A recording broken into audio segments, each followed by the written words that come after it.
Hello, I'm Michael Chigani, and this is Straight Talk. With me today is Dr. Gabriel Choi. Gabriel Choi, you are the president of the Hong Kong Medical Association. Thank you for being here. Now, before we start, Dr. Choi, let's have a look at the clip. The test is free of charge. The testing arrangements will be very simple, and the testing stations will be very convenient. I think those are the incentives that we have designed in rolling out this community mass testing. But at the end of the day, it is the conscientiousness and the civic responsibility of every Hong Kong citizen that counts. Now, that's the Chief Executive, Carrie Lam. You know, she is saying that there's going to be citywide testing for the coronavirus beginning on September the 1st. Now, a lot of experts, and you're also an expert, you're a doctor, say that this only provides a snapshot on a given time period, and it's actually not very helpful. Do you agree with that? Yes, I tend to agree with that. The test is going to be voluntary test. So they hope for 5 million, I was told by the secretary. Mm-hmm. But I'm sort of pessimistic, and I think if you have over 1 million, then you should be very happy. But 1 million doesn't mean anything out of a population of 7.5 million. Yes, so they actually are trying to catch the suggested 1,500 infected hidden patients. But whether they can achieve that, or even half of that, is difficult to say. How do they know there's 1,500 hidden patients? They guess it from the deep throat saliva test results and so on. So they calculated that there may be around 1,500 based on what they have every day, the statistical results and so on. But is it really worthwhile and worth the money? I know we're not paying for this, the central government is paying for this, but is it worthwhile asking everybody to do a test to catch 1,500 people? Surely there must be other targeted ways to find out these 1,500 people. Yes, I have actually asked questions in the meetings. And I asked about the sensitivity of the test, mm-hmm. the specificity of the test, and the cost of the test. I have not get results. So we cannot for sure say how valid the test is without knowing the sensitivity and specificity. And whether it is worthwhile or not depends on the cost. Although central government is paying for us, I think it is still very important to know the cost of the test. I think we are using the deep throat saliva for the last a few months, and it has been successful. So I'm not very sure whether the new test will have the same results as the one that we used to do. Why do you think it is that the central government is sending experts here and then paying for it and then paying to build a hospital? Why do you think they're doing all of this? I think we are told that this is out of benevolence of the central government. I cannot guess further other than that. But it's very rushed, isn't it? I mean, all of a sudden... It's rushed. It is rushed. It is rushed within within 3 weeks. This is within 3 weeks we are doing this. So this is pretty rushed, I think.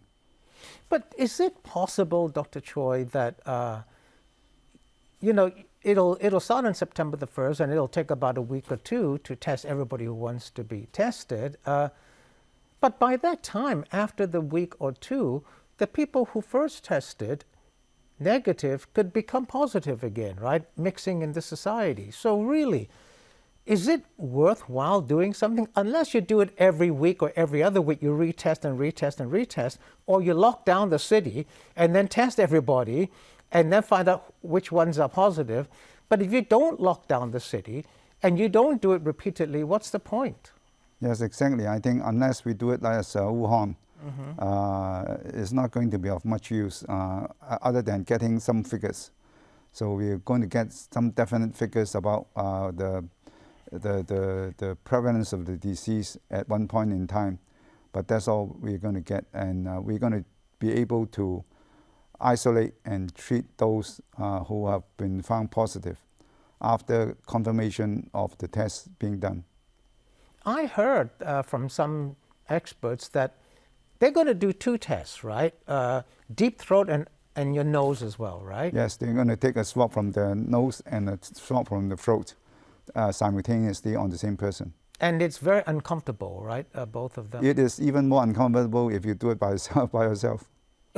So now they've got experts doing it, right? Now they've got nurses and doctors to do it and dentists to do it. Right, and dentists, do dentists know how to do it? I think dentists open air people's mouth all the time, so I think they should be competent. They should be competent enough to do it. Okay, so you've got dentists and doctors doing it. But then I've heard doctors and others say that there is also a risk. If it's not done properly, there's also a risk of hurting your nose or your throat. Is that right? Yes, that's why it should be done by medical personnel. Do you think that's going to frighten people off, Dr. Choi? I think people who do not think that they need the test will not come forth. The incentive is not that great. We will see, I mean, in maybe a week's time. But as I said just now, I'm sort of pessimistic. You said that if you told the government, or you said that the government would be lucky if it gets 1 million. Why do you base your figure on that? Well, I think because of the low, the recent figures are pretty low, maybe 20 odd new cases a day. Mm-hmm. People are less on guard and less anxious. So if they are not less anxious and they especially the elderly, are not particularly competent with computer networking, mm-hmm. they will have difficulty in entering their names into the computer and into the mainframe. So there will be there will be some lack of figures in the coming week. Do you also think that people might be scared of because if they don't feel anything, they're quite okay, they have no symptoms, but once they're tested positive, they still will have to be quarantined for 14 days, right? Yes, yes. So then a lot of people say, well, I don't feel anything, but if I go and do a test and they find that I am a carrier without any symptoms, I have to be locked up for, well, not locked up, you'll be quarantined for 14 days. That's also going to put people off, right? That's going to put people off on the one hand, but on the other hand, people who are particularly worried that they have actually caught the COVID-19 virus keep coming to doctor's office to ask for a test being done, either as requested by their employers or mm-hmm. because they are anxious or they have panic attacks as a result of that. So there are people going to the private doctors to get tested, right? Yes.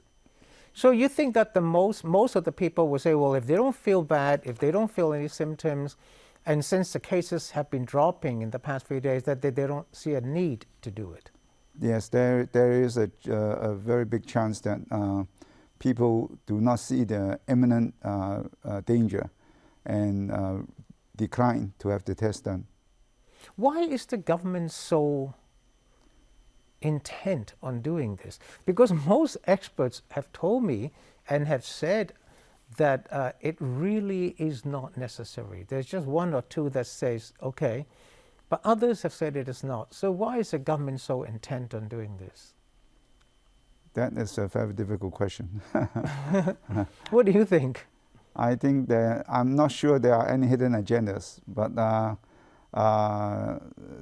again, I think since central government is involved, I must assume that it is the benevolence of the central government. But why is the central government involved? We are a first world city. Surely we can do testing on our own. Not to the extent that is being offered now. I think we are doing up to maybe 1,200 tests a day, more than Professor Yun's request of 7,500. But if you are going to do a mass screening test, then the local laboratories are unable to do it.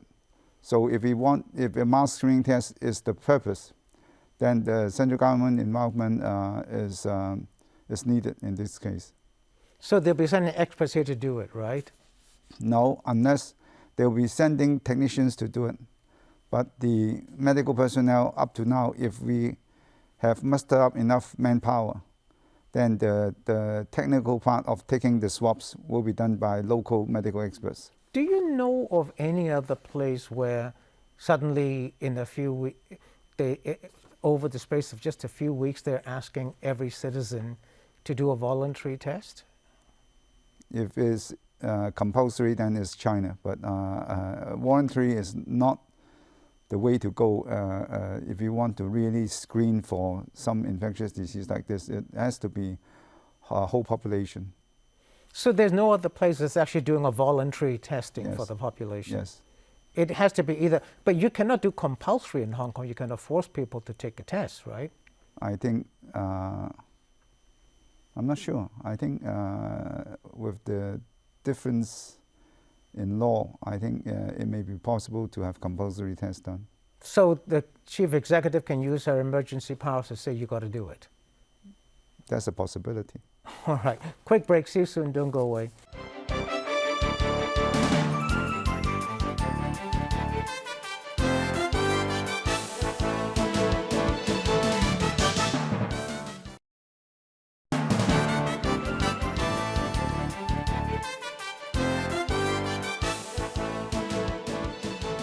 Thanks for staying with us. Straight up with me is Dr. Gabriel Choi. He's the president of the Hong Kong Medical Association. Now, Dr. Choi, what we're talking about now is just a voluntary testing citywide. Supposing just 1 million, like you say, come out and do it, and then that's really not a worthwhile figure, right? Because if you have half the population doing it, at least you can then say it was successful, right? But if you've got 1 million or so doing it, and the rest 6.5 million people didn't do it, you're not really getting any kind of real result. Then if the government then says, okay, we need to find out, and makes it compulsory to have a test, do you think that will work? I think before that stage, there are various experts giving out different advices. I just heard this morning that one of the medical doctors suggested that you give cash coupons to those who come forth for the test. So that's one way to stimulate the test being done. And I think the various political groups have not mustered up enough manpower to push people to line up for the test. So that's another source. So all in all, I think if you really push hard, you may put the figure up from 1 to 2 million. So it all depends on how the citizens look at this. But that's like bribing people to take a test if they give them cash vouchers. Yes, it's going to be looked down upon, I think. So I personally don't think that's a good idea. But that's what I heard this morning. What about compulsory testing? Compulsory testing will require a lot of force and will meet a lot of oppositions from different political groups or angry citizens. So it's going to be very difficult. But if it's going to be pushed, then I think there's always a way. Well, you say compulsory, you say it's going to be very difficult, but if the government insists, then if maybe 500,000 people say, we're not going to do it. Out of a population of 7.5 million, 500,000 says, well, we're not going to do it. We're going to penalize the 500,000 people by giving them penalty tickets or what? It's going to look bad in the eye of the world. So Sure. I think this will be the last resort. And unless there's a very strong reason to do it, I think they will have to call it quits. Now, how many do you think should be tested to make this exercise worthwhile? How many do you think should come out? The government says it wants 5 million, but what's the figure that will have made this whole thing worthwhile? I agree with the 5 to 6 million population figure. But To make it worthwhile. To make it worthwhile. But I think it will be very, very difficult. And the medical manpower may not be able to handle that kind of figures. Are you going to do the test yourself? I actually volunteered to help out for 2 sessions just to make sure that the elderly are not damaged, are not injured during the test, and to see the logistic of the test being done. So you think that there are about 1,500 silent carriers in Hong Kong? The government feels that. I was told that there may be 1,500 silent carriers. But that's not a lot in a population of 7.5 million. Yes, that's why epidemiologically wise, it is not a very good way to test, to do this test. You know, I'm going to switch topics a little bit since you are a doctor. We all have to wear a face mask now, right? In public, in the streets, in shopping malls, and so on. And then a few weeks back, some people were in the country parks hiking, and they were not wearing face masks, and they were ticketed. Now, you know, I've asked most experts who have been on this show, and they all told me that if you're out in the open, in the country park, it really is not necessary to wear a face mask. Is that right? Well, it depends on the situation in the country park, because in some of the photos that we noticed, there may be crowds in the country park gathering just during the holidays and so on, maybe crowds of up to 100 or more. So this will raise concern. So if you are just 1 or 2 people or 3 or 4 people at most, then in the vast wilderness, then there may not be much problem. And the police may not be able to find you to dish out the tickets. But then, you know, I see people who are alone in a car driving and they've got a face mask on. Nobody's sitting next to them. Why should they have to wear a face mask? I was told that if you put the windows down, or since you are on the road, then that is already public place, and not your home. And I know, but legally you have to. But is it really necessary? Personally, I take off my mask when I'm driving because of difficulty in breathing. So I do occasionally take it off. I breached the law, I think, but there was no police around. No, I'm going to ask you something else. Now, there's a lot of discussion about this thing coming back in the winter, combined with the flu, and that's going to be pretty bad. If it comes back in autumn, in the fall, that is going to be pretty bad. By that time, we won't have a vaccine yet. This thing is not just going to fizzle out, right? It's not going to fizzle out. It will be around. Do you think it'll be around for a while, or would it just disappear? It will not just disappear. I think it will be around for quite a while. And I think until the vaccines are available, then it will remain a threat to us.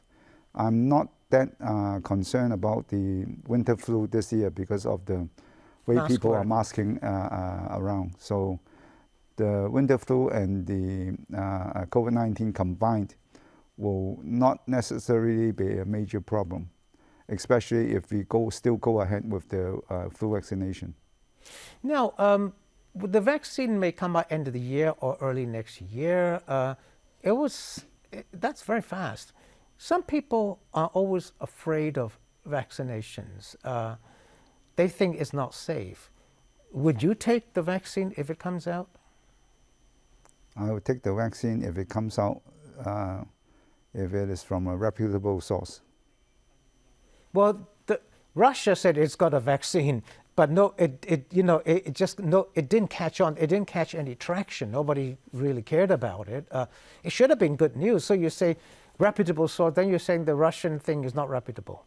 I think for medical doctors, reputable source would include having the vaccine tested under different stages, and the test being reported in international journals, and the safety is concluded, and the efficacy is also concluded. So if you have all that and very low risk of side effects, then we will consider using the vaccine.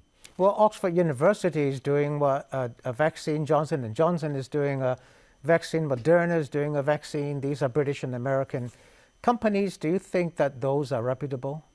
we have been using these firms and the French firms' vaccine for other viral illness in the past. So we would have more confidence in these vaccinations. Where do you think the Hong Kong government will buy its vaccines?